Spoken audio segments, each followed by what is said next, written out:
আসসালামু আলাইকুম। দীর্ঘ 18 দিন পর কিন্তু অবশেষে আমার কোয়েল পাখির বাচ্চাগুলা কিন্তু অবশেষে বের হয়েছে। তো নিজের বানানো ইনকিউবেটরের মধ্যে কিন্তু কোয়েল পাখির বাচ্চা ফোটালাম আবারও। তো এর আগেও ফুটিয়েছিলাম, এবারও ফোটালাম। 5 হালি ডিমের মতো বসিয়ে দিয়েছিলাম। তার মধ্যে কিন্তু 10টি মাত্র বের হয়েছে। তো আর বাকিগুলা আছে। তো ওটিও ইনশাল্লাহ বের হবে। তো কিভাবে এই শীতের মধ্যে বাচ্চা ব্রিডিং করতে হবে তো আপনারা দেখে নিন। এভাবে কিন্তু বাচ্চাগুলো ব্রিডিং করতে হবে।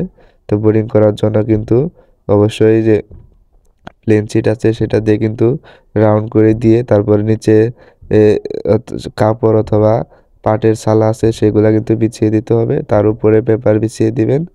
আর ওষুধ হিসেবে অবশ্যই কিন্তু লাইসোভিট ওষুধ ব্যবহার করতে হবে।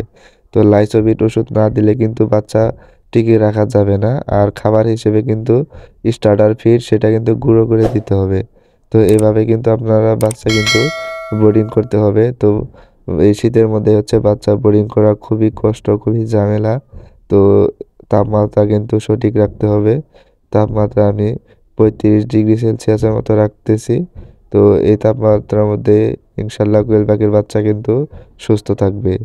আর গরমকালে কিন্তু ওদের 7 দিনের মতো বোর্ডিং করলেই হয়ে যায়।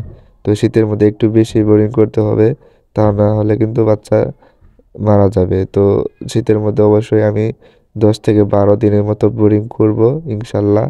তো সবাই দোয়া করবেন।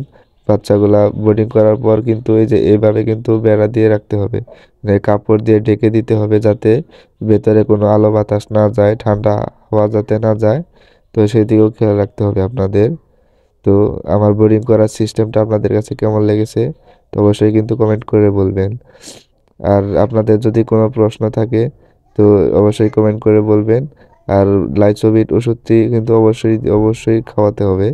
আর লাইসোভিট ওষুধটি খাওয়ার নিয়ম যদি আপনারা না জেনে থাকেন আবারও বলে দিচ্ছি।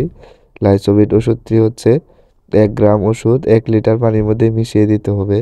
তারপর ঠান্ডার ওষুধও দিতে পারেন, ডক্সিএবেট।